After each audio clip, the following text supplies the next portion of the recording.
Good morning, children. How are you all?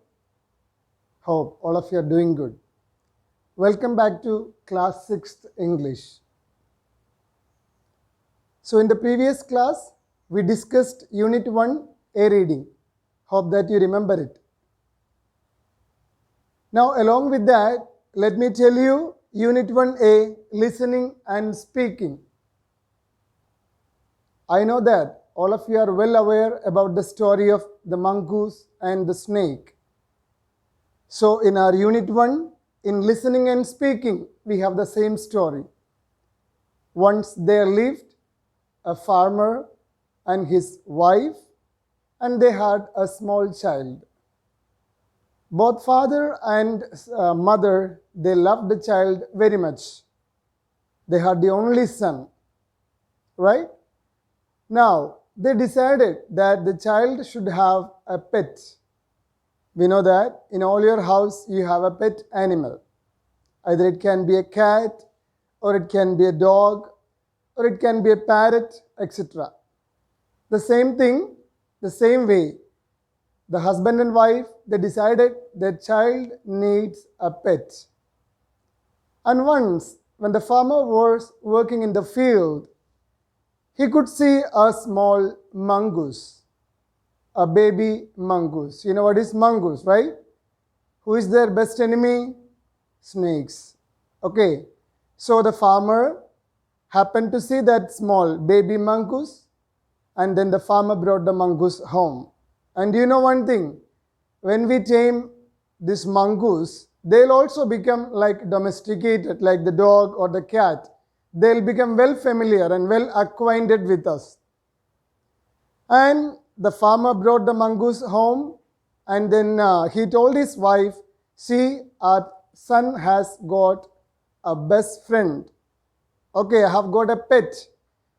But the wife couldn't accept it because she didn't know much about this mongoose, whether it will become familiar with us or it will attack us. That fear she had in the beginning. Anyhow, as the days went, this mongoose became so friendly with both husband and wife.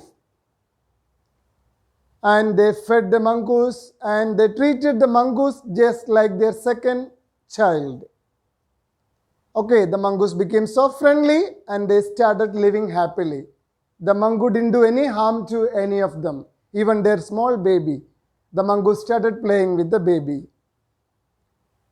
Okay, one day, what happened? The farmer's wife, she decided to go off to the market to buy some vegetables. So she reminded the husband saying that, see dear, I am going to the market. I am going off to the market to buy the vegetables. So you please take care of this son. Okay, their child. Okay, the farmer agreed. The farmer agreed. And then the wife went off to the market to buy vegetables. And after some time, when the farmer saw there was nothing to do here because already the mongoose is there to take care of the child, because the mongoose was just laying down nearby the cradle where the baby was sleeping. Then the farmer thought, okay, let me go and see my field. The farmer had a big field. Then farmer decided to go to the field and just to have a look at the field. The farmer went to the field. After some time, what happened? There came a cobra. And the cobra was nearing to the cradle where the baby was sleeping.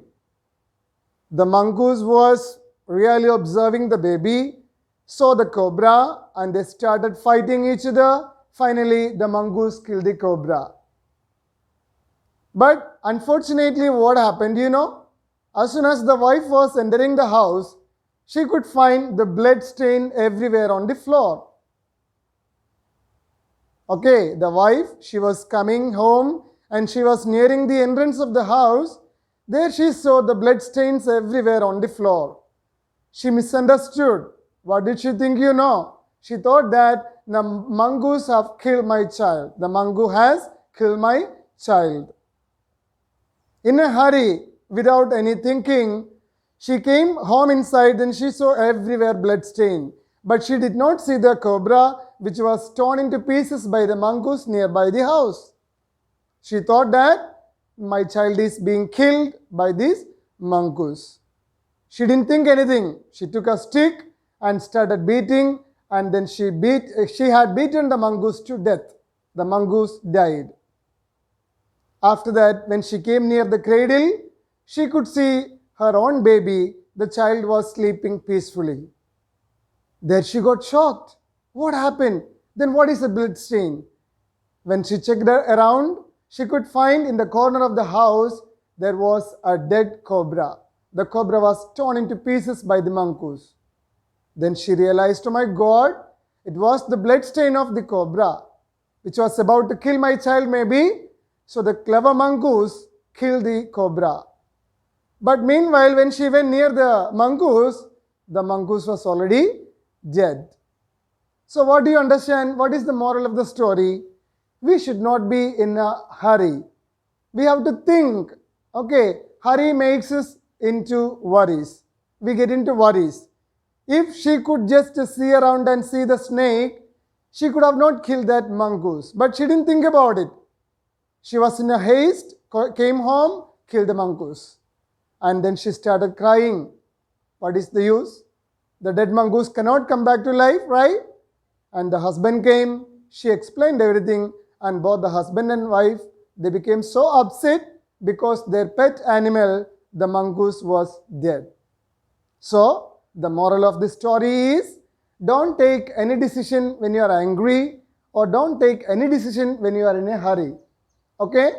Now, let us get into Unit 1B reading, I Want Peace. Unit 1B reading, I Want Peace. Okay, let me rub this because we have completed Unit 1A, listening and speaking. Now, what do you understand by the title, I Want Peace? Don't you have peace? Yes, we don't have. Things are not like earlier days. Did we ever think that this corona will come and put us in trouble like this? Life has got totally changed. Okay, right from March. Now, this is the March, April, May, June, July, August, September.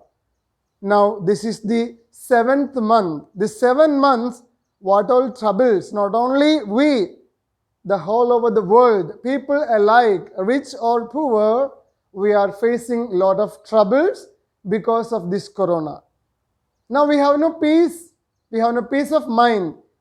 We are uncertain about our future. Even you people, did you ever think that I will come in front of you online to teach you? Never. So that's what I told you. We have no peace. But here, someone is assuring us peace. Can you guess who is that? It is none else other than our Mother Earth. What do we call Earth as a mother? Because it doesn't mean that Father has no role. Okay, Father has role, a main role in our life, but at the same time, the major role goes to Mother. Mother is the main person. She carries you as soon as she conceives you in her womb. She carries you for 9 months. She gives birth. She cares you. She makes you grow up. And finally, you are in this stage. So, for that, she gets the protection or the support from Father. But the major role is taken by Mother. Okay, we call Mother Earth. And even we call our country, India, not the fatherland, right? We call it as motherland. We are giving them, we are comparing with feminine gender, not a masculine gender. There are countries which are considered as the masculine gender. They have considered not mother, like a Mother Earth or mother country India. Okay, there are countries which is conferred as the masculine gender. So here, in this poem, I Want Peace, the Mother Earth is talking to us. The Mother Earth is talking to us. Okay, now, like the lesson, I cannot simply explain you the poem. For that, I have to read the stanzas. Okay, so when I read, if possible, you please take your English textbook and look at the poem when I am reading it. I am big and round. I wonder if there will be peace. I hear the sound of people who are being killed. I see the people crying for life. I want to help the poor people. So she says, I am big and round. Have you ever imagined how big the earth is? Okay, do we think the earth is only in Telangana? No. The earth is so big. Okay, so you have studied in social. In order to, when this person, the discoverer, to find the earth is round in shape, he started from one end and he reached the other end. From that, what did he understand? The earth is round in shape. If it is not round in shape, suppose if it is like this straight, when we start from A, we reach B. Where you reach A again, when you start from A, going round, coming back. Okay, so the earth says that I am big and round. I am big and round. I wonder if there will be peace. The earth is wondering. Okay, what is the meaning of wonder? Feel surprise. If there will be peace. What is peace? State of no war. When there is no war, no fights, no confusion, people can live happily. So the earth is feeling surprised. Will there be peace? I wonder. And I hear the sound of people who are being killed. You know, when you get up in the morning, when you look at the news in the TV or watch the newspaper, read the newspaper, we can find many people are being killed by the other. Fights, violence and everything. Many are being killed. Where all these people are being killed? On this earth. Our Mother Earth is witnessing all these killings. That's why she says, I hear the sound of people who are being killed. When you are being killed or when you are beaten, what do? You cry. The same way, when people are being killed, they cry for life. And this cry is heard by whom? The Mother Earth.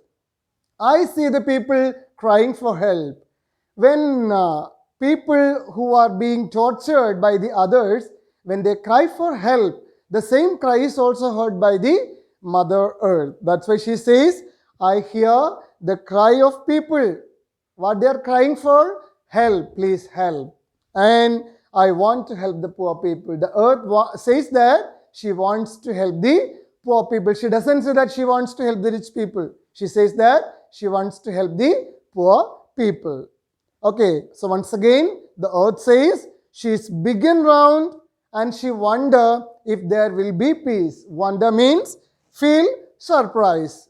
Peace, state of no war. She wonder if there will be peace. And I hear the sound of people who are being killed. When people are killed in different parts of the world, who hears all the cry? The earth, the Mother Earth, because people are being killed on her, on the earth. And I see the people crying for help. People are crying for help when they are tortured, when they are killed, or when they are attacked by someone else. And I want to help the poor people. The earth says that. She assures us that she wants to help such poor people. Now let's get into the second stanza. I am big and round. I feel the weight of sorrow on me. I touch the feelings of the people. I worry about the future of the people on me. I cry for help from God.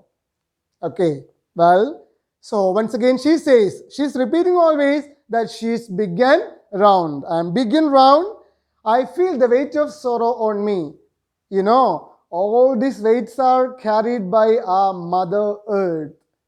Not only all the weight, we build a lot of buildings, dams and everything.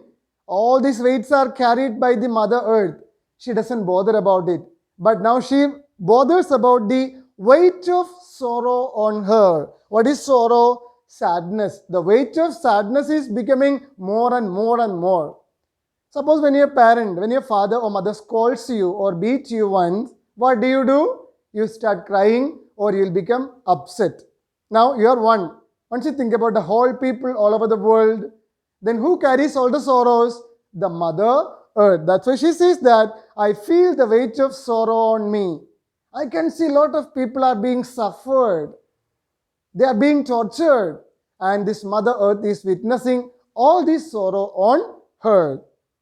I touch the feelings of the people. She says that she touched the feelings of the people. How can Mother Earth come and touch the feelings of the people? Just imagine. You have to take some imaginations, right? Suppose when you're upset, what you have to do? You just go out to the ground. There you find some good nature, like some trees and flowers, okay, some plants. So when you look at those, and when you see the beauty of that each and every tiny flowers, there the earth is touching you. What does the earth do? The earth is touching the feelings of the people. There you wonder the creation of God the Almighty. Okay, the supernatural power whom we title as God. We have different gods, but God is one. Okay, so there the earth is touching the feelings of the people. Now, I worry about the future of the people on me. Now the earth is worrying about the future of the people on her. We are all living on the earth. No one is living in the earth or under the earth. Once people die, we bury them into the earth and they are under the ground, under the earth. Okay, so we are living on the earth. So the earth says that I worry about the future of the people on me. What is the future? Take the present situation now. Now we do not know what is the future. What will happen? Children, as children, will you be able to come to school in the nearer times? No, we do not know the future. The earth says that I worry about the future of the people on me. We are all damaging the earth in one way or the other. Sound pollution, then air pollution, water pollution. All these ways we are torturing and we are destroying the nature. What is this nature? Our earth. Okay. Now I worry about the future of the people on me. Why she worries? Because we are the people. We create all these troubles. I cry for help from God. And the earth is crying, not you or me. The earth is crying for help. From whom? From God the Almighty, the supernatural power. Okay, once again, the earth says that she is big and round and she feels the weight of sorrow on her and she touches the feelings of the people and she worries about the future of the people on her and then she cries for help from God. Finally, the last stanza, I am big and round. I understand the problems of the people on me. I say grace for all people. I dream about my past. I try to handle my sorrow. I hope I won't be destroyed. I am big and round. Okay, lastly, as she concludes her interaction with us, she says once again that she is big and round. And she understands the problems of the people on me. She can understand everyone's problem, each and every problem that we face, because she is witnessing all the things. We may not see what is happening in America or what is happening in Tamil Nadu or Kerala, but the earth can see everything because we are living on earth. Now, I say grace for all people. What do you mean by grace? Favor. The earth wishes everyone should be good, rich and poor, black and white, short and small, and everyone should be living alike. That means they all should have good favor. They should be getting graces from the God. And I dream about my past. Now earth is dreaming about the past. You know what is past? No. Okay. So now today's present situation becomes coming years history. They are called the past. So now the earth says that I dream about my past. Now earth can't imagine what is happening now. Only what she can do is to dream about past. Okay, once upon a time the earth was so serene, clean and green, but now everywhere, okay, deforestation and destruction and everything. That's why the earth says that I dream about my past and I try to handle my sorrow. And the earth is bearing her sorrow. The earth is bearing her sorrow. I hope I won't be destroyed. Finally, the earth says that I hope I won't be destroyed. I won't be pulled down by the people. And I am big and round. The earth says that I am big and round. Okay, lastly, once again, I am big and round. I understand the problems of the people on me. I say grace for all people. I dream about my past. I try to handle my sorrow. I hope I won't be destroyed. I am big and round. So, dear children, look at these meanings. Peace, state of no war. Wonder, feel surprise. Sorrow, sadness. Worry, feel anxious. Grace, favor, and destroy, pull down. Watch the video 2-3 times so that you can understand the explanation on the poem. Thank you. Have a great learning.